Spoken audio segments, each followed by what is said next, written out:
Welcome, guys. John's Football Channel. I hope all of you are doing well. Let's take a look at the post review for Colombia. No, Portugal. No, I think we all rooted to play Croatia now. Actually, we were gonna play Ghana. So Ghana and I think Croatia.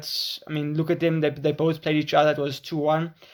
I do think Croatia is a bit stronger than Ghana. I do see that. But I think the one thing that Ghana do have is Sameno for them, and I think he is a very very good player on his day, and I think he does play on the right side, so it would be on Portugal's left with Nuno Mendes, and I don't think the way that Nuno Mendes and the way the team's been playing in that position, I think it's probably a good thing in a way that we're actually not playing Ghana. It's better that we're playing Croatia. So let's get into the post review and let's look at the lineups. Starting up with Colombia. Obviously, they went with Vargas in goal. They went with Odlis as the right back, Sanchez and Lumi as the centre backs, and then Makoto as the left back. And then in the midfield, they went with Lema as the CDM. They went with Arias and Pata as the two midfielders ahead of them. And then they went James Rodriguez on the right wing. Kurbia as a striker, and then Luis Diaz as the left wing. And then for Portugal, they went with Costa in goal. They went Gonçalo as the right back. In the centre backs, they went with Ronaldo Vega, Diaz, and then Nuno Mendes as the left back. In the midfield, they went with Vitinha, and then they went with João Neves. And then ahead of them, we went Bruno Fernandes, João Felix, and Pedro Neto. And ahead of them, they went with Cristiano Ronaldo.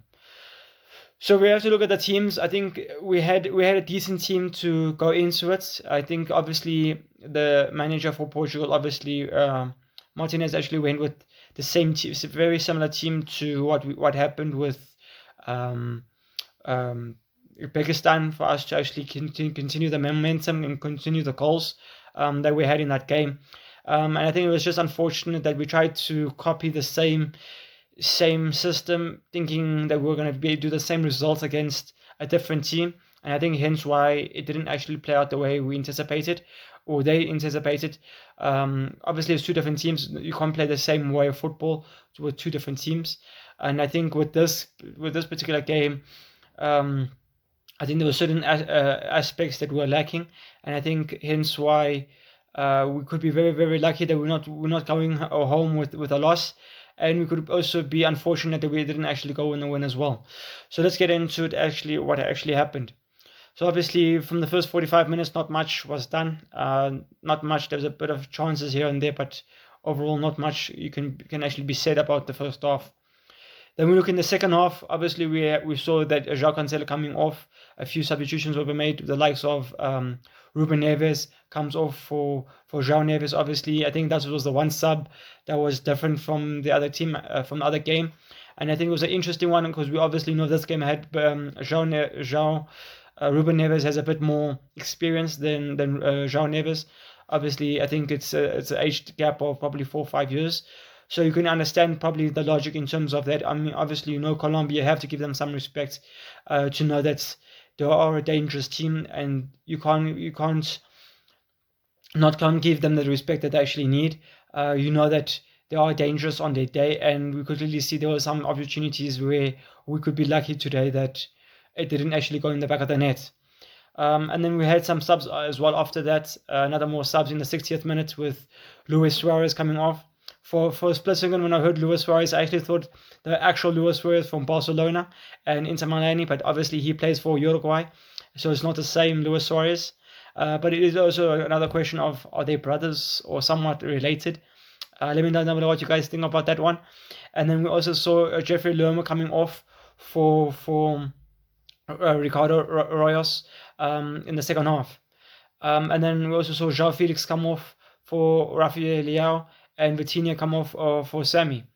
So I think if we look at between the substitutions, we did have some momentum. We had a very small portion of momentum going into the game. We did have some chances, but I think the overall thing, I think it is a case now for the fans and for the neutrals to actually question, can we actually, does Ronaldo, it's very wrong for us to actually question Ronaldo's um, leadership and all of these things. I mean, we don't really know what is actually happening in the dugouts, what's actually happening in the changing rooms, and what's actually happening in the training ground, and who is in control. Because at this moment, as we look at this game, I mean, we could really see, from my perspective, I would actually say that Ronaldo should have come off. He should have come off a lot earlier.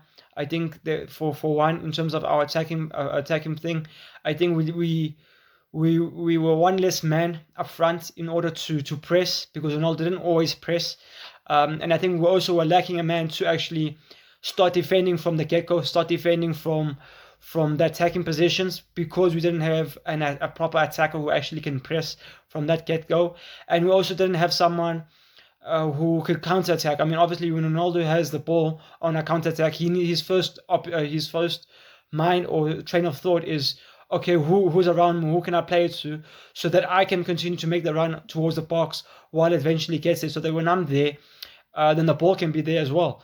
But I think hence why that's a problem. I mean, now you're having to wait for another player to around you in order for you to play the ball, for you to actually get there. I think for these types of games where it becomes tricky, especially now in the last 32 and the last 16 and so on, I think it's going to be unfortunate, but we're going to have to probably bring Ronaldo in the second half. I do think Ronaldo in the second half could be a lot more nervous for some defenders. It could be more tricky.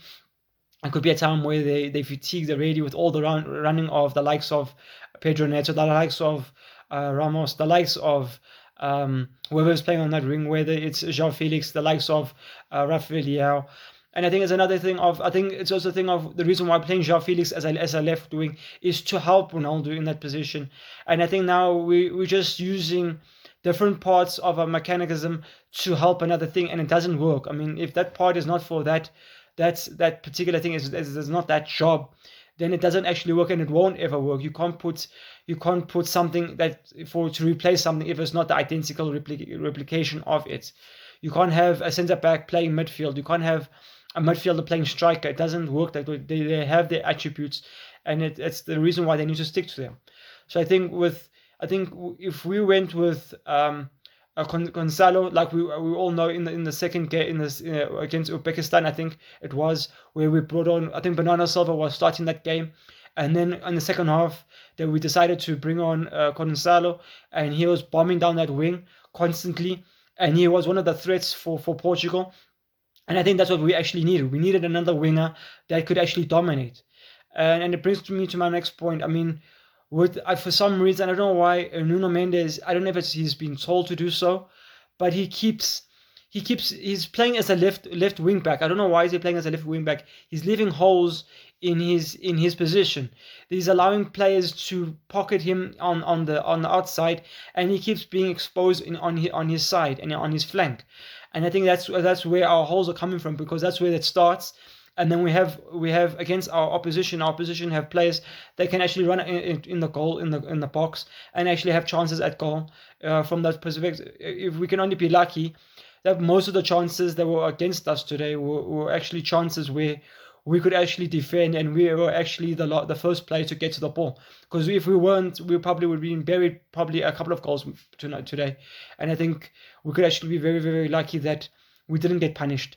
We know that there was one opportunity with David Sanchez, who lands up getting the header in one of the last minutes of the game, and I think that was a very, very big scare for all of us.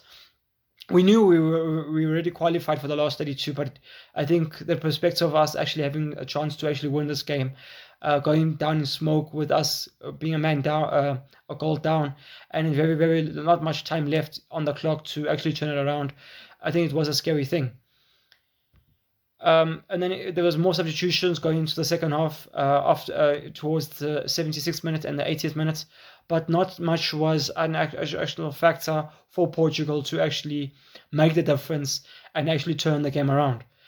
We know that for Colombia, in the 87th minute, they end up taking off Arias and end up bringing Mines back putting him in the game. I mean, we know that he's one of the main players, but yet he comes off the bench to actually continue the momentum, continue the attacking force. And when he came on for the last 8 minutes, we could clearly see he was actually doing a job on our flank and actually causing us some troubles. So it definitely is something that we need to change, and it's definitely something that we need to consider in going into the match in our next game. Then obviously we look at some top ballers that were for the performance, the likes of Arayos as a right back for Colombia, the likes of Arabas for as a center mid, and the likes of James Rodriguez. I think he did well as well for Colombia.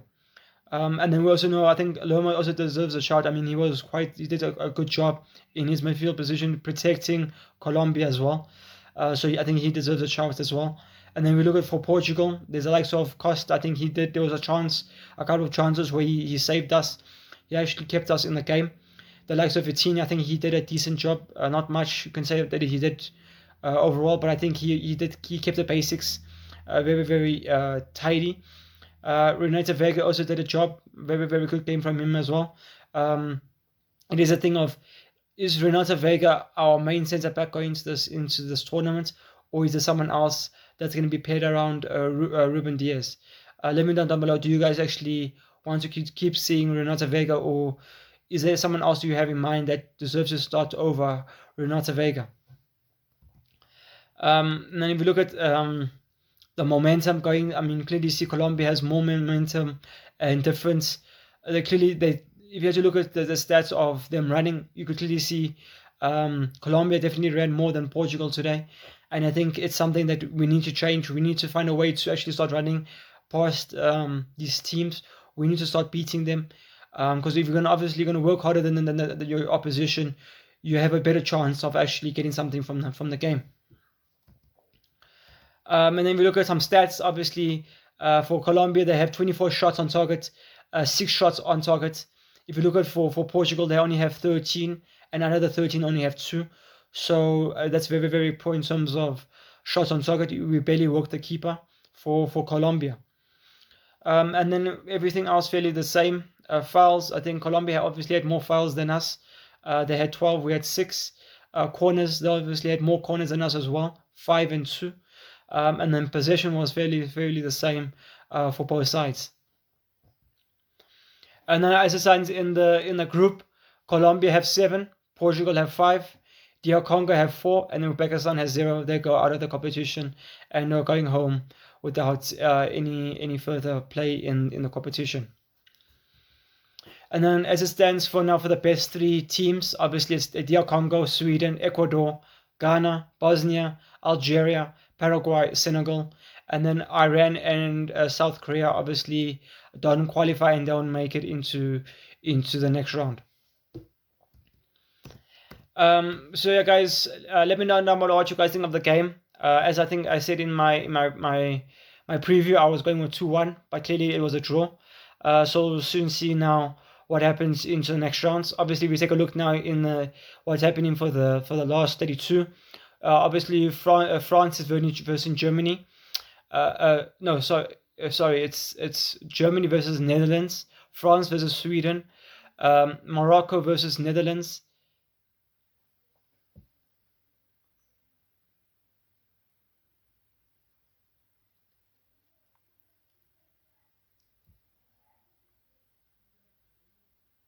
Who's playing here?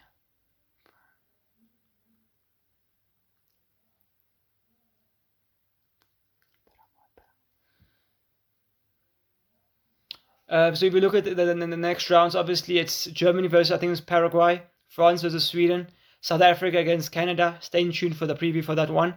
Netherlands versus Morocco, Portugal versus Croatia, Spain versus Austria, USA versus Bosnia, Belgium versus Senegal, and on the other side it was Brazil versus I think South Korea, Ivory Coast against Norway. Then we have Mexico against Ecuador, and then we have England versus DR Congo, and then we have Australia versus Egypt, and then Switzerland versus Algeria, and Ghana versus I think Colombia. in the next rounds. So obviously, for Portugal's perspective, it's a lot very very difficult to get to the final compared to if we think of the most favorites on the other side is Argentina and England. They're the two main teams. Probably they'll be seeing each other in the semifinals going to the final. So let me know down below what you guys think of now that everything's said and done. Who do you see going into the final? Are your perspectives different now that you're actually able to see the table and how it's actually being done and who's playing who? What are your thoughts? Who do you see winning now? Is there anything different? Please like, comment, subscribe, and let me know down below what you guys think. So yeah, guys, stay tuned for the preview to South Africa versus Canada. Peace.